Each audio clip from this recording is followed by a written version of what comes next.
नमः शिवाय। श्री शिव महापुराण रुद्र संहिता युद्धखंड प्रथम अध्याय त्रिपुरासुर वध वर्णन। नारद जी ने पूछा कि अरे ब्रह्मा जी, शिव जी का वह चरित्र सुनाने की कृपा कीजिए जिसमें उन्होंने दुष्ट दानवों का वध किया है। इसमें भगवान शिव तो बहुत भोले भाले हैं, इनका नाम ही भोलेनाथ है, किंतु कुछ वरदान, कुछ चीज़ें ऐसी होती हैं कि जहाँ पर भगवान शिव बाध्य हो जाते हैं असुरों को वध करने के लिए। असुर हो, मनुष्य हो या देव ही, कोई भी हो, जो भी अपनी सीमा का लांघता है भगवान शिव स्वयं उसका मर्दन कर देता है। भले ही प्रजापति ब्रह्म हो या त्रिपुरासुर जैसे दुष्ट असुर हो, जलंधर जैसे हो, कोई भी हो, भगवान शिव तो सबके लिए है। किंतु जितने ये भोले भाले हैं वैसे इनके क्रोधाग्नि भी है, क्रोध नहीं आता इन्हें। इनका नाम है आशुतोष। बहुत जल्दी प्रसन्न हो जाते, इसीलिए सभी देवता असुर यक्ष गंधर्व सब इनकी पूजाएं करते थे।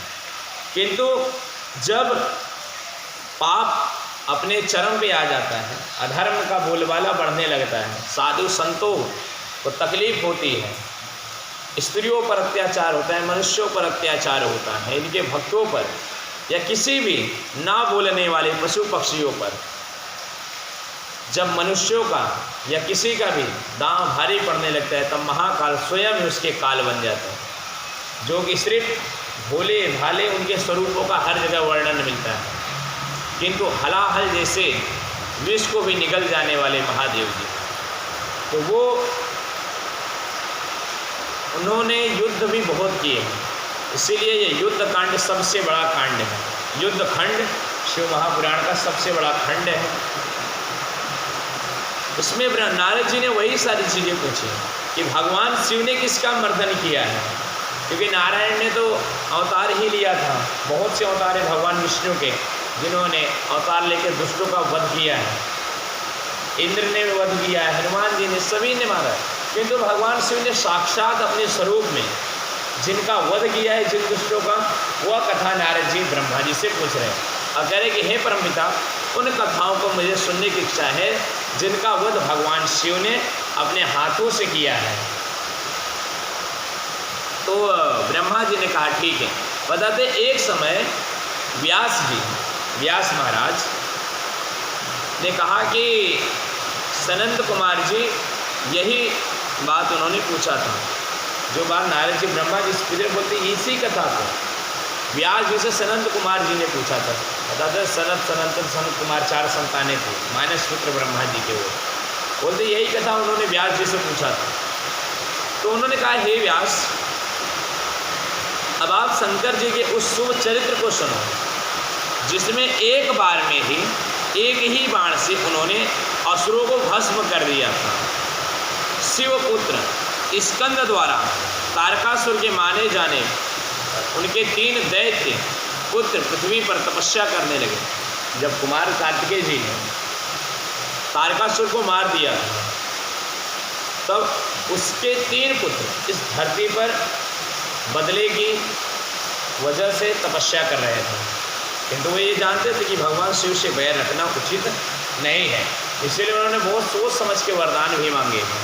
3 पुत्र थे और वो घोर तपस्या किए। तारका श्रेष्ठ, बिंदुनमाली, मझिल, कमलाक्ष सबसे छोटा, कमलाक्ष सबसे छोटा था।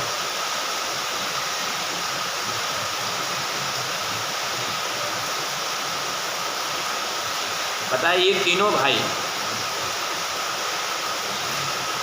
एक ही समान ताकतवर थे, कम ज़्यादा नहीं, तीनों में एक जैसी शक्ति समाहित थी, जितेंद्रिय थे, अपने इंद्रियों पर काबू रखते थे, बाकी असुरों की तरह नहीं, ये अपने जितेंद्रिय थे और दृढ़ चित्र था, महावीर थे और देवताओं के परम द्रोही थे, क्योंकि देवताओं से बहुत नफरत करते थे और देवराज इंद्र से तो बहुत ज़्यादा नफरत करते थे।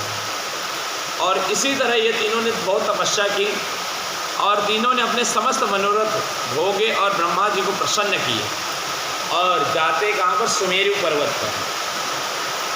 गुफा में जाकर बहुत वर्षों तक तपस्या करते हैं। वे 100 वर्ष तक एक पाँव पृथ्वी पर खड़े होकर तप करते हैं और हजारों वर्ष तक उन्होंने विविध प्रकार से कठिन तपस्या की। कभी एक ही पैर पृथ्वी पर रखते हैं, कभी एक उंगली ऐसा उसके दम पे खड़े होकर तपस्या करते हैं। और उनकी इस तपस्या से देवराज इंद्र का सिंहासन डोल जाता है।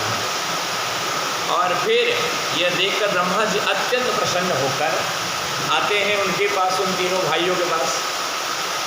और ब्रह्मा जी ने कहा कि हे महादेवत्यों, मैं आपसे प्रसन्न हूँ, जो भी इच्छा हो आप वर मांगिए, मैं आपकी सारी इच्छाओं को पूरी करूँगा। उन तीनों ने प्रणाम किया और शनय शनय विचार कर करके कहा कि हे देवेश, हे परमपिता परम ब्रह्म,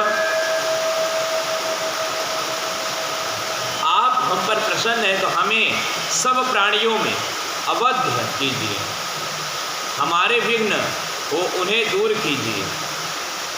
हम सब अजर अमर होना चाहते हैं, आप हमें अमरता का वरदान दीजिए।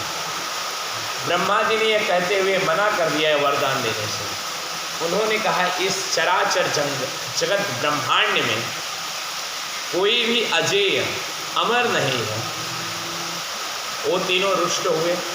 उन्होंने कहा प्रभु, हमने आपकी इतनी भक्ति पूजा की, यदि ऐसा वरदान आप नहीं दे सकते तो कोई बात नहीं, हम पूरी भी आपको प्रणाम करते। आपने हम जो भी हम पे प्रसन्न हुए, दर्शन दिए, इससे आपका बहुत बहुत आभार प्रभु। फिर ब्रह्मा जी ने कहा देखो दैत्यो, मेरा आना अकारणन्य नहीं है, मैं बहुत प्रसन्न हूँ। आप अजर अमर का वरदान छोड़ के कुछ भी मांग सकते हो। आखिर मृत्यु को रोकना भी तो एक अमरता ही है।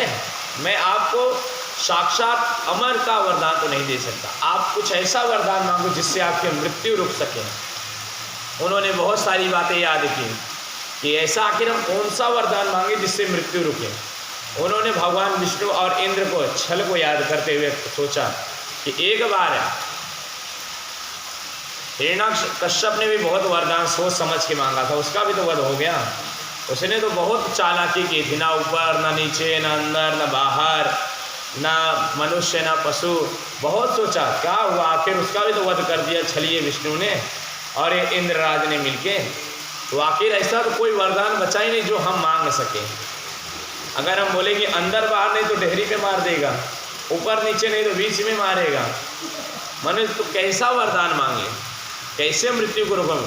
तो ब्रह्मा जी ने कहा देखो, अब तुम स्वयं समझ रहे हो कि मृत्यु को कोई जीत नहीं सकता। मनुष्य हो, पशु पक्षी हो या कोई निर्जीव वस्तु हो, जो बनी है वो विध्वंस होगी, ये परम सत्य है। लेकिन उन्होंने कहा कि हे असुरों, आप कुछ और वर मांगो। उन्होंने कहा क्या वर मांगो, ऐसा कोई वर ही नहीं है जिससे हम जीवित रह सके त्रिलोकी में। किंतु उन्होंने बहुत तपस्याएं की। उन्होंने सोचा कि आखिर ब्रह्मा जी आए तो कुछ तो वरदान मांग ले। ब्रह्मा जी ने कहा आपको राज पाठ ऐश्वर्य। उन्होंने बोला अरे ब्रह्मा जी, शक्ति तो हमें इतना है कि हम इंद्रराज का सिंहासन भी लड़के ले लें, राजपाट की अभिलाषा नहीं, हमें तो अमरता का वरदान चाहिए। ब्रह्मा जी क्या है, अमरता तो नहीं। तो उन्होंने कहा अच्छा ठीक है, हमारे विघ्न दूर हो ऐसा कुछ कहो। और उन्होंने कहा कि हमें कुछ ऐसा दो पितामह, हमारे पास कोई ऐसा दृढ़ दुर्ग नहीं है, ऐसा कोई किला नहीं है, आप कुछ ऐसा निर्माण करा दीजिए जिसमें धन संपत्ति सुख सभी साधन हो, इसके अतिरिक्त अस्त्र शस्त्र की भी कमी ना हो, सभी सामग्री उसमें है और वो अजेय हो। हे महादेव के स्वरूप ब्रह्मा जी, हमें ऐसा वरदान दो, ऐसे 3 लोक बना के दीजिए जो निरंतर घूमते रहे और उसमें कोई भी देवता हमें देख ना सके, कोई हमें देख ना सके, ना यमराज देख सके, ना यम के दूत देख सके और देवराज इंद्र और विष्णु तो बिल्कुल ना देख सके। इन दोनों से ऐसा अदृश्य लोक बना के दीजिए। ब्रह्मा जी ने विश्वकर्मा जी को बुलाया और उन्हें आज्ञा दी और उन्होंने कहा और यह भी कि आप स्वयं भी ना देख सके और ये विश्वकर्मा भी। ये बनने के बाद आप लोग भी अपनी माया खुद से भूल जाना अगर आप प्रसन्न हो तो। ब्रह्मा जी ने त्रिपुरासुर नाम के लोक को 3 लोक बनाए, जो त्रिपुरासुर नाम के राक्षस तीनों भाई एक एक लोक में चले गए। एक हीरे का बना, एक स्वर्ण का बना, एक चांदी की, इस तरह से 3 लोक बने, जिसमें अनंत शक्ति, खाने पीने की, भोग की सारी वस्तुएं, राजपाट सब कुछ उसमें समाहित था। उन्होंने बड़े होशियारी से ऐसा लोक की मांग की और ब्रह्मा जी ने ऐसा वरदान देकर चले गए। अब ब्रह्मा जी ने कहा तथास्तु। उन्होंने यह कहा, तारकाक्ष ने अपने पुनर्निर्माण कराने की प्रार्थना की, कमलाक्ष ने स्वर्ण का और विदु ने चांदी का, अमलिने ने लोहे का, इस तरह निर्माण करने की प्रार्थना की। ब्रह्मा जी ने कहा तथास्तु, परंतु उन्होंने यह वरदान मांगा कि वैसे तो हमारा कोई वध नहीं करेगा इसमें, किंतु यदि हमारा वध हो तो हमारे महादेव से हो, क्योंकि वो कभी छल नहीं करते और विष्णु तो छल से भरा हुआ है, और इंद्र की तो बात ही मत करो, इसमें तो हर समय सिर्फ छल ही चलता रहता है। इसलिए यदि हमें कोई मार सके तो सिर्फ शिव जी, और वो भी तभी मार सकेंगे जब तीनों लोग एक ही समान, एक ही रेखा में आएंगे, क्योंकि वो 3 ऐसे पृथ्वी, जैसे पृथ्वी हमारी है, उसी तरह 3 लोग और बने जो एक दूसरे के ऐसा घूम रहे थे और कभी भी एक साथ में नहीं आते थे। बहुत ही सहस्त्रों वर्षों पश्चात सिर्फ एक क्षण के लिए, 1 सेकेंड के लिए ऐसे तीनों एक दूसरे के आमने सामने आते थे। उन्होंने कहा उसी समय हमारा वध हो, इसलिए उसका नाम पड़ा त्रिपुरासुर। ब्रह्मा जी ने तथास्तु कह के आज्ञा दे के चले गए। मय परिश्रम और तीनों पुरों का निर्माण कर दिए और जैसा मांगा था वैसा ही वर मिला उन्हें और पूरा हुआ। एक आकाश में, एक स्वर्ग में और एक पृथ्वी में स्थित हुए। वो इतने राक्षस, इतने दुष्ट बुद्धि वाले थे, इतने महान बुद्धि के, एक को तो स्वर्ग में स्थापित करा दिए, एक को आकाश में और एक को पृथ्वी पे। अब देवराज इंद्र के लिए और विष्णु जी के लिए यही बड़ी चिंता थी, आखिर कब एक दूसरे के समीप आएंगे, इनका वध कब होगा। हालांकि देवताओं की इनसे कोई ज़्यादा चिंता नहीं थी, क्योंकि ये लोग अपने ही लोक में रहना चाहते थे, लेकिन देवराज इंद्र वो कभी शांति से रहना पसंद ही नहीं, वो हमेशा यहाँ वहाँ चल रहे थे। उनके दिमाग में यही कह रहा था आखिर इनकी हम कैसे इनका मरण करें, इनका वध कैसे किया जाए। और वो भी बड़े होशियार थे, उन्हें पता था कि ये नारायण और ये इंद्र बिना छल किए रहेंगे नहीं, इसलिए उन्होंने ब्रह्मांड में नहीं बोले, एक लोक को स्वर्ग में रखो, एक को आकाश में और एक को पृथ्वी के नीचे, ताकि कभी एक ऐसा पड़े ही नहीं, एक साथ हमारा वध ही ना हो। और देखकर इंद्र को बड़ा दुख हुआ। उन्होंने सोचा इस दुष्ट ने तो हिरण्यकश्यप का ही बाप निकला, इसने ऐसा वरदान मांगा, आखिर तीनों पृथ्वी, तीनों ब्रह्मांड कैसे एक साथ आ सकते हैं, वो भी सिर्फ एक क्षण में वध करने का साहस किसका है। इंद्रराज बड़े ही घोर संकट में थे और वहाँ पर असुरों को देखकर स्वयं अपने हित की इच्छा से निवास करने लगे। इस प्रकार तारक के वे तीनों महाबली पुत्र अपने अपने पुर में रहकर आनंद भोगने लगे। व्यास जी बोले, हे ब्रह्मपुत्र, फिर क्या हुआ। ब्रह्मा जी ने बोला, शिव जी के चरण कमलों का ध्यान कर सनंद कुमार जी ने इस कथा को, तो प्रकार को त्रिपुर के तेज के दग्ध हो इंद्र आदि देवता दुखित हो गए और ब्रह्मा जी के पास गए, अपना सब कष्ट कहा, उसके वध की प्रार्थना की। ब्रह्मा जी ने इन्हें संतोष देकर शिव जी के पास जाने की आज्ञा दी और तब सभी देवता दुखी हो गए कि आखिर इस दुष्ट ने वरदान भी तो मांगा, शिव जी ही वध करें। इसलिए ब्रह्मा जी को, नारायण को, इंद्र ने सबको लेकर चले गए। बोले, महादेव प्रभु रक्षा करो, त्राहि माम त्राहि माम। भगवान शिव अपनी आंखें खोले, बोले क्या हुआ देवराज। उन्होंने कहा, प्रभु इस दुष्ट ने ऐसा वरदान मांगा है कि इसका वध ही नहीं हो सकता। उन्होंने कहा, तो फिर आपको चिंता क्या है, आपके स्वर्ग में तो आ नहीं रहे हैं। उन्होंने कहा, नहीं प्रभु, इसका वध करो, यही हम सब चाहते हैं। इंद्र की बातें सुनकर भगवान मुस्कुराते हुए बोले, अरे इंद्र, किसी को तकलीफ नहीं तो आप ही को क्यों तकलीफ हो गई। उन्होंने कहा, प्रभु ये दुष्ट अगर बहुत वर्षों तक ऐसे रात ही अजय हो जाएगा, पुनः स्वर्ग पर आक्रमण करेगा। और ये तीनों हैं भी कहाँ, एक स्वर्ग में है, एक पृथ्वी पर है और एक आकाश में। तो वो पृथ्वी वालों को तंग करेंगे, स्वर्ग में ये तंग करेगा, आकाश में विचरने नहीं देंगे किसी को, आकाश गंगा को तकलीफ होगी, इस तरह प्रभु इसका वध करो। हिरण्यगर्भ आपको नमस्कार है, हे संहार करता, अपने त्रिशूल को उठाओ महादेव को। इंद्र ने इस प्रकार से भगवान को बहुत प्रकार से प्रार्थना की और कहा कि त्रिलोक को अपने वश में करके वो हमको नष्ट करना चाहता है प्रभु, वो मुझे नष्ट कर देगा हम सभी को। हे शंकर जी, जब तक त्रिपुरों का नाश नहीं होता मैं या कोई भी शांति से नहीं रह सकते, इसलिए आज से प्रार्थना है कि हे महादेव जी इस दुष्ट का वध करो। भगवान ने कहा मैं आपके कष्टों को जान रहा हूँ इंद्र, परंतु आप लोगों ने ऐसा वरदान दिया कि मैं कर ही क्या सकता हूँ। त्रिपुरों का स्वामी अभी तक पुण्यात्मा है और मैं किसी भी ऐसे पुण्यात्मा का वध नहीं करता। देवराज इंद्र ने कहा फिर भी वध कर दीजिए। भगवान श्री क्रोधित होते हैं, कहे इंद्र मैंने आपको पहले ही कहा है मेरे लिए सब एक समान है, कोई छोटा बड़ा कोई कम ज़्यादा नहीं है, मैं सबको एक ही समान रखता हूँ, सबको एक नेत्र से देखता हूँ। इंद्र ने कहा प्रभु कुछ तो उपाय होगा। भगवान शिव ने कहा अरे इंद्र क्यों पढ़िए, वो शांति से अपने लोक में विचर रहे हैं, तो आप देवताओं को क्यों पढ़ा है कि मैं उसका वध करूं। वे सब मेरे भक्त हैं, सब मेरी निरंतर पूजा करते हैं, जाओ देखो। उन्होंने कहा प्रभु आपकी पूजा तो हम भी करते हैं, तो क्या हम आपके भक्त नहीं हैं, वो हमें तकलीफ देगा प्रभु। भगवान शिव ने कहा देखो जब तक कोई भी व्यक्ति मेरी पूजा करता है उसे यम भी नहीं स्पर्श कर सकते, काल स्वयं उन्हें प्रणाम करके चले जाते हैं। इंद्र और वो पुण्यात्मा है, उसके हृदय में किंचित मात्र भी देवताओं से या किसी भी व्यक्ति के लिए अहंकार अथवा मद अभिमान नहीं है। और मैं किसी का संहार तभी करता हूँ जब किसी पर अत्याचार करता है।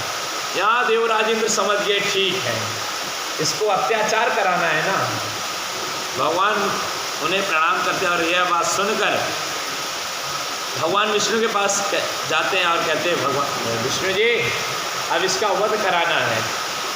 अब भगवान विष्णु के पास ले गए। अब भगवान विष्णु के पास सभी देवता जाके कहते हैं, प्रसन्न होकर कहते हैं, उन्होंने अपने दिल को समाप्त कर भगवान विष्णु से कहा कि हे प्रभु जो शिव जी ने कहा वह तो सत्य है, सनातन धर्म परम धर्म वही है। और देवताओं ने कहा तब हम क्या करें, हमारा दुख कैसे दूर होगा, जैसे भी हो शीघ्र उसके वध का उपाय करो नारायण, अन्यथा देवताओं तो अकाल ही काल को कलिकोत हो जाएंगे। वहाँ नारायण ने कहा भगवान शिव ने तो समझा दिया ना कि वो तो वध करेंगे नहीं, और उस दुष्ट ने वर भी ऐसा मांगा है कि मैं भी वध नहीं कर सकता उसका, और वो किसी को तकलीफ तो दे नहीं रहा है, तो क्यों वध करना है। उन्होंने कहा आप समझ नहीं रहे हो, आप उसको पहले गलत काम करने की प्रेरणा देते हैं हम लोग, जब वो गलत करेगा तब तो शिव जी उसका वध करेंगे, अभी नहीं कर रहे हैं तो क्या हुआ। इसी तरह नारायण ने भी कहा चलो अगर आप सब देवता इसमें प्रसन्न हो तो मैं आपके धर्म की रक्षा के लिए कि आप सबकी बातों को मानता हूँ। नारायण ने भगवान ने मन में विचार किया कि देवताओं में ऐसा कौन सा कार्य करूँ, क्योंकि तारक के पुत्र तो शिव जी के भक्त हैं और शिव जी के भक्तों को तकलीफ देना तो ये काल के भी बस की बात नहीं है, और शिव जी तो मेरे परम प्रिय स्वामी हैं, उनके भक्तों तो मुझे और अधिक प्रिय हैं, मैं कैसे उनके भक्तों को तकलीफ दूँ। देवराज जी ने कहा भक्त भक्त कर करके आप लोगों ने पता नहीं इतना सर पे चढ़ा रखा है इस तारकासुर के पुत्रों को, अंत में हमारे काल बनेंगे प्रभु, इसलिए जैसे भी हो आप इनका वध करो। पुरुषोत्तम भगवान विष्णु ने यज्ञगण तत्क्षण आ उपस्थित हुए। भगवान विष्णु ने कहा ठीक है, यज्ञों का स्मरण किया उन्होंने और स्मरण करके यज्ञगण का तत्क्षण आ उपस्थित हुए और उन्होंने पुराण पुरुषोत्तम यज्ञ विष्णु को नमस्कार प्रसन्नता पूर्वक यज्ञगणों ने तीनों जगत की विभूति के लिए यज्ञ करो और यज्ञों से ही त्रिपुरों का विनाश होगा।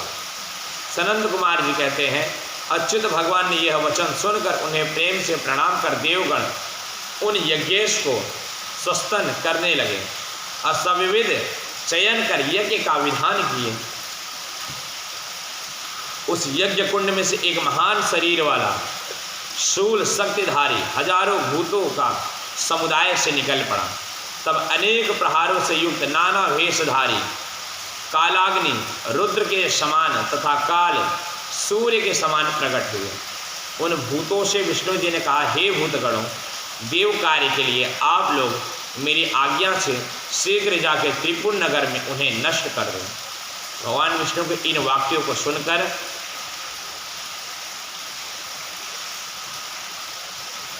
त्रिपुर तेजधारी वहाँ पर सभी जाते हैं।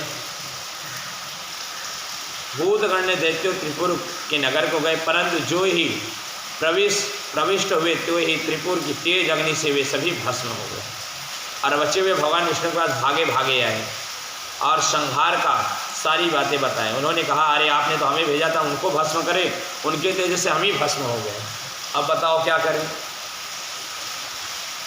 उन्होंने कहा कि इन दुष्टों ने इतनी दुष्टता है कि भगवान शिव की निरंतर पूजा कर रहे हैं और जब तक इनकी पूजा रुकेगी नहीं तब तक इनका पाप होगा नहीं। अरे ये इतने वरदान थे कि भगवान के वरदान लेने के बाद ये पूजा पाठ ही कर रहे हैं और कुछ नहीं कर रहे हैं। ये कह रहे हैं कि हमें इंद्र से खतरा है क्योंकि इंद्र हमें पूजा करने देगा नहीं। हम हवन करेंगे तो पानी बरसा देगा, अग्नि चलाएगा, ये कुछ न कुछ उपद्रव करता है। इसलिए इन्होंने 3 वो बनवाए, लोक बनवाए और वहाँ जाकर पूजा करने लगे कि हम शिव जी का एकांत में पूजन करेंगे अपने आराध्य का, जहाँ ये इंद्र ना पहुँचे। नहीं, अपने सिंहासन के चिंता में हमारे पीछे पड़ा रहता है खामखा। और जब भगवान विष्णु ने उनको प्रकट किया यज्ञ के देवताओं को, तो वो वहाँ पर जाते, लेकिन वो शिव भक्तों का प्रताप इतना तेज था कि उन्हें मारने के लिए जाते लेकिन स्वयं जल के नष्ट हो जाते हैं, इतना तेज प्रताप था। और उन त्रिपुरासुर तीनों असुरों को कोई फर्क ही नहीं पड़ा। अब भगवान विष्णु के पास कहते हैं कि आपने हमें भेजा था उनको भस्म करो, उन्होंने हमें ही भस्म कर दिया। भगवान शिव की भक्ति इतनी प्रबल थी। तो भगवान विष्णु ने कहा, चिंता मत करो। दैत्यों की चिंता से व्याप्त भगवान विष्णु ने कहा, उन्होंने सोचा कि इनका नाश नहीं हो सकता। वेद धर्म और शिव पूजन ये दोनों ही क्रिया निरंतर करते हैं। त्रिपुरों का नाश इतना सहज नहीं है क्योंकि जो दैनिक वेदों का पाठ कर रहे हैं और भगवान शिव का पूजन कर रहे हैं उनका वध कोई नहीं कर सकता, यह भगवान विष्णु स्वयं कह रहे हैं। और यह विचार कर भगवान विष्णु ने उन तीनों असुरों को वेद धर्म और शिवार्चन का विनाश करने की सोच ली। बोले, अब पहले इनके शिव भक्ति को भंग करूंगा और इनके वेद पाठ को। और इंद्र बहुत प्रसन्न हुए, बोले, जय हो भगवान विष्णु की सदा ही जय हो। हम देवताओं की रक्षा के लिए आप बार बार छल करते हैं, इसीलिए तो हम आपके शरणों में पड़े रहते हैं नारायण। अब आप विलंब ना करो, आप जाइए, इनकी शिव भक्ति को भंग कीजिए और इनके वेद पाठों को मैं स्वयं भंग करूंगा और इनका पाप बढ़ेगा, ये हमें मारने आएंगे, तब तो इनका विनाश हो जाएगा। और इस तरह से भगवान विष्णु के साथ सभी देवता बहुत प्रसन्न होते कि चलो अब तो इनका विनाश हो ही जाएगा। और इसी तरह फिर देवताओं ने कहा, अब आप लोग अपने अपने घर जाइए, यथा साध्य आपकी सहायता करूँगा, नहीं तो ये तीनों दैत्य को रुद्र से विमुख करा उन्हें भस्म कर दूंगा। सनंद कुमार जी ने कहते हैं कि उनकी आज्ञा मान देवता अपने अपने धाम गए। भगवान विष्णु देवताओं के हित का विधान करने लगे, किंतु ये सोच रहे थे ये ऐसे दुष्ट राक्षस हैं, इन्होंने वरदान मांगा, इन्हें कोई दे के ही ना सके। जब इन्हें कोई देख ही नहीं सकता, जिन्हें भंग कोई कैसे करेगा इनकी पूजा पाठ। अब आप पूजा कर रहे हो, आग उठाना है तो कोई भी बोलेगा माँ जी उठ जाइए या आप उठ जाइए, उठ के यहाँ से वहाँ हो जाए। लेकिन जब वहाँ कोई दिख ही नहीं रहा है, बैठा क्या है, तो उठाओगे किसे। भगवान विष्णु भी सोच रहे कि आखिर देवताओं की मैं सहायता करूँ तो कैसे करूँ। अरे सारी बात सोच रहे हैं। श्री शिव महापुराण रुद्र संहिता युद्ध खंड प्रथम तृतीय अध्याय पूर्ण पद। बोले श्री शिव महापुराण भगवान की, भक्तवत्सल भगवान की जय। जय जय शिव, जय जय श्री हरिवंश श्रीमन नारायण भगवान की जय। जय जय महामाया भगवती जगदम्बिका, जय जय शिव, जय जय शिव। ओम नमः शिवाय, शिव